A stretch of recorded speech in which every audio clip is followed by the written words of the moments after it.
July 1st, 1916, the Battle of the Somme. The air reeks of cordite and the ground trembles under relentless artillery fire. Over 100,000 British soldiers brace themselves, hearts pounding, knowing this day will be one of the bloodiest in history. Lieutenant Colonel Adrian Carton de Wiart stands in the trenches, a hardened veteran. With one eye and one hand, he's taken command of 3 leaderless units. His men, caked in mud and fear, look to him for leadership amid the chaos.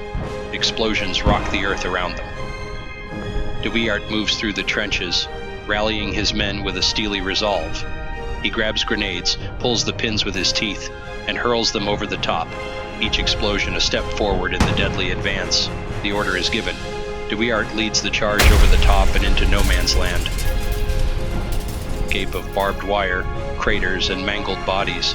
Bullets tear through the air, but de Wiart doesn't flinch. He signals his men to follow him through the inferno. Amid the gunfire and screams, he spots a group of soldiers pinned down by enemy fire. Without hesitation, he sprints across open ground, bullets whizzing past, and reaches their position. His presence reignites their will to fight, and they push forward together. The carnage is relentless. Bodies pile up. The cries of the dying fill the air, but de Wiart's determination is unyielding. He moves from position to position, directing fire, organizing attacks, and dragging the wounded to safety. His actions break through enemy defenses in critical areas. De Wiart's leadership and bravery are raw and uncompromising. He fights with a ferocity that borders on madness.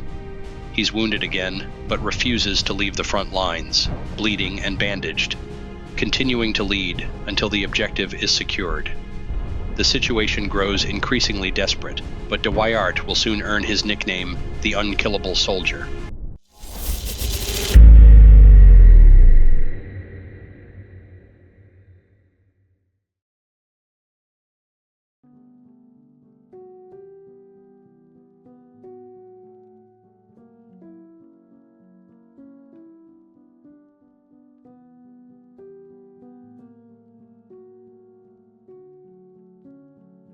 Adrian Carton de Wiart was born into the Belgian aristocracy on May 5, 1880, in Brussels.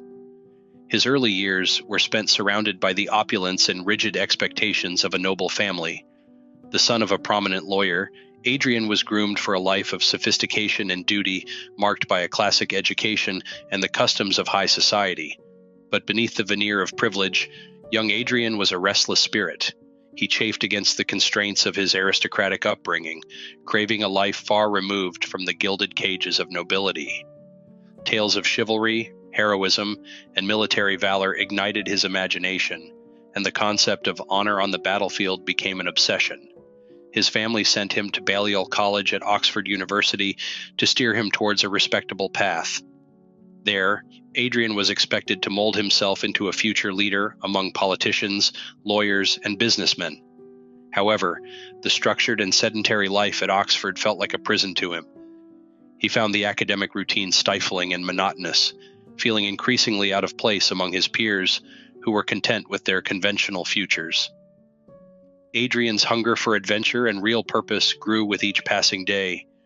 He devoured stories of military exploits and far-off battles, yearning for the raw, visceral experience of war.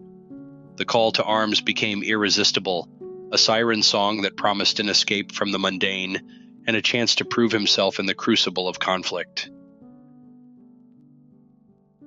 At the age of 20, with the outbreak of the Second Boer War in South Africa, Adrian saw his chance to pursue his true calling. The war offered the excitement and purpose he craved. Despite his father's disapproval and social class expectations, he made a bold decision that would define his future. Leaving Oxford behind, he headed to South Africa, determined to join the British Army. He lied about his age and nationality to enlist, presenting himself as a British citizen. The military, eager for recruits, accepted his story without question. This deception was driven by his insatiable desire for adventure and belief that his true path lay on the battlefield, not in the lecture halls of Oxford. Adrian's decision to abandon a life of comfort for the dangers of war was a testament to his rebellious spirit, an unyielding drive for excitement and purpose. His early decision to pursue a military career against the wishes of his family and societal expectations set the stage for a life defined by extraordinary bravery, resilience, and an unwavering commitment to duty. This bold step into the unknown marked the beginning of one of the most remarkable military careers in history. Having successfully enlisted in the British Army under a false identity, he was commissioned as a second lieutenant in the Imperial Yeomanry in January 1900. His first taste of combat came shortly thereafter, and it was everything he had hoped for: harrowing, intense, and a stark departure from his privileged upbringing. De Wiart's unit was soon thrust into the thick of the conflict. The Second Boer War was a brutal guerrilla war fought between the British Empire and the Boer states of South Africa. The terrain was harsh, the enemy cunning, and the conditions grueling. It was here that de Wiart began to forge his reputation as a fearless and dedicated soldier. During one of the early skirmishes, de Wiart was severely wounded, taking bullets to the stomach and groin. These injuries were grave and life-threatening, forcing him to return to England for treatment. Many might have seen this as a sign to reconsider their path, but not de Wiart. His brief but intense experience on the battlefield only deepened his resolve and hunger for military life. After recovering from his injuries, de Wiart continued to pursue his military career with relentless determination. His next significant opportunity came in 1902 when he was involved in British military operations in Somaliland against the forces of the Mad Mullah Muhammad Abdullah Hassan. De Wiart was again in the thick of the action, and it was here that he first displayed the extraordinary courage that would define his career. In one notable incident, de Wiart was wounded in the chest and left for dead. Despite his injuries, he refused to be evacuated and continued to fight. This encounter reinforced his reputation as a soldier who would not back down, no matter the odds. His actions earned him the respect and admiration of his comrades and superiors. These early experiences were formative for de Wiart. He had already endured more than many soldiers would in a lifetime, and he had done so with remarkable tenacity and courage. His repeated willingness to put himself in harm's way and his uncanny ability to survive and thrive in the most dangerous situations began to set him apart as an exceptional officer. When World War I erupted, de Wiart was not just a soldier, he was a seasoned warrior with a wealth of combat experience.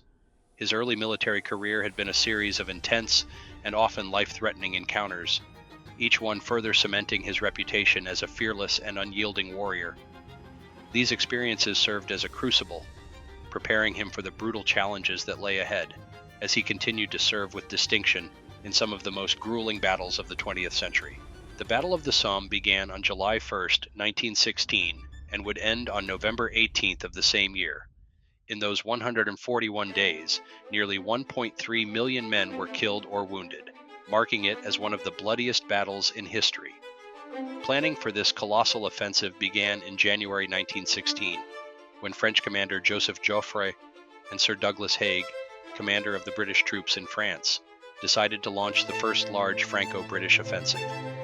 Though the location held no significant strategic importance, they chose to attack at the Somme to break the stalemate on the Western Front and relieve pressure on the French forces at Verdun. By late June, the armies were stationed in the Somme Valley, stretched out over a 35-kilometer front. On one side was the German Second Army under General Fritz von Below, and on the other, 5 divisions of French troops and 100,000 British soldiers. 0 hour was set for 7:30 a.m. on July 1st. The offensive began disastrously. As 100,000 British soldiers marched into no man's land, they were immediately met with a storm of German machine gun fire. Within hours, nearly 20,000 British soldiers lay dead, and over 35,000 were wounded, marking the worst single-day loss in British military history. Lieutenant Colonel de Wiart and his men go over the top. As they advance into no man's land, they are immediately met with heavy German machine gun fire. De Wiart leads his men in the initial charge, moving through a hail of bullets. Quickly assessing the battlefield, he identifies key positions where his men are pinned down. Early in the assault, de Wiart is hit in the hand. Despite the pain, he tears off the dangling fingers himself when a medic refuses to amputate them immediately, then continues to lead his men. With his hand heavily bandaged, de Wiart moves from position to position, rallying his men and organizing attacks. He personally directs artillery fire to suppress enemy machine gun nests. Throughout the day, he is shot in the leg. Refusing evacuation, he ties a tourniquet around his leg and presses on. Spotting a weak point in the German defenses, de Wiart gathers a small group of men for a flanking maneuver. Crawling through mud and barbed wire, they manage to outflank the enemy machine gun positions. During this maneuver, he is grazed by a bullet on his scalp, causing significant bleeding. He wraps his head in a makeshift bandage and continues the assault. De Wiart leads his men into the German trenches, engaging in fierce hand-to-hand combat.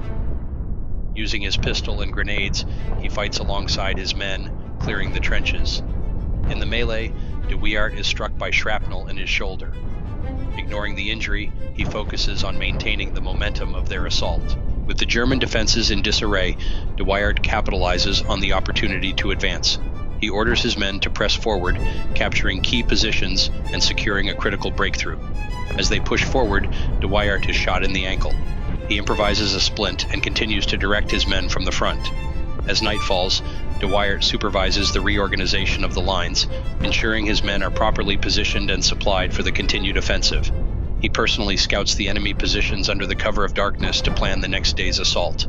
Exhausted and in pain from his multiple wounds, he finally allows medics to dress his injuries more thoroughly, but refuses to leave the front lines. Over the following days, de Wiart remains in the thick of the fighting. His presence is a constant source of inspiration for his men. He coordinates with other units, directs artillery fire, and leads several more charges. Despite the severity of his injuries, he is hit again by shrapnel in his thigh. De Wiart continues to fight, refusing to let his wounds hinder his leadership. In the crucial final push to secure the captured positions, de Wiart leads a daring charge against a heavily fortified German bunker. Under his command, his men manage to destroy the bunker and capture the remaining enemy troops. During this assault, he sustains another bullet wound to his arm. Bleeding and exhausted, he still manages to rally his men to fight on. As the battle rages on for months, de Wiart's actions on the first day and subsequent days set the tone for his troops. His fearless leadership and indomitable spirit helped to sustain the morale of his men through one of the most grueling battles in history. Throughout the Battle of the Somme, de Wiart's body bears the marks of his incredible resilience. With multiple gunshot wounds, shrapnel injuries, and self-inflicted amputations. The battle finally ended in November, when snow and sleet made fighting impossible. The landscape was a ruin, with no clear victor. The Allies had lost 623,907 men, while the Germans suffered 660,000 casualties. The battle came to symbolize the relentless and brutal nature of World War I, with gains measured in mere kilometers of devastated farmland and ruined villages. David Lloyd George, who became Prime Minister a month later, described the battle as the most gigantic, tenacious, grim, futile, and bloody fight ever waged in the history of war. The Battle of the Somme was all of those things, and within this horrific clash, Adrian Carton de Wiart's actions stood out as a testament to courage and resilience. His story is one of survival against all odds. After the harrowing experiences of World War I, Adrian Carton de Wiart's military career seemed far from over. 20 years later, as the world plunged into the chaos of World War II, de Wiart, now in his 60s, once again answered the call to duty. Despite his age and the severe injuries he had already sustained, de Wiart wasn't done yet. In 1939, he was appointed as a member of the British Expeditionary Force in France, tasked with overseeing operations during the early days of the conflict. In 1940, de Wiart was sent to Norway to support the Allied defense against the German invasion. He was involved in the ill-fated campaign, where despite the best efforts of the Allied forces, the strategic port of Narvik was lost to the Germans. During the Norwegian campaign, de Wiart once again displayed his characteristic fearlessness. He was shot through the ear and scalp, injuries that would have sidelined many, but not de Wiart. He continued to lead his men with the same relentless determination. In 1941, de Wiart was dispatched to the Middle East, where he conducted vital reconnaissance missions.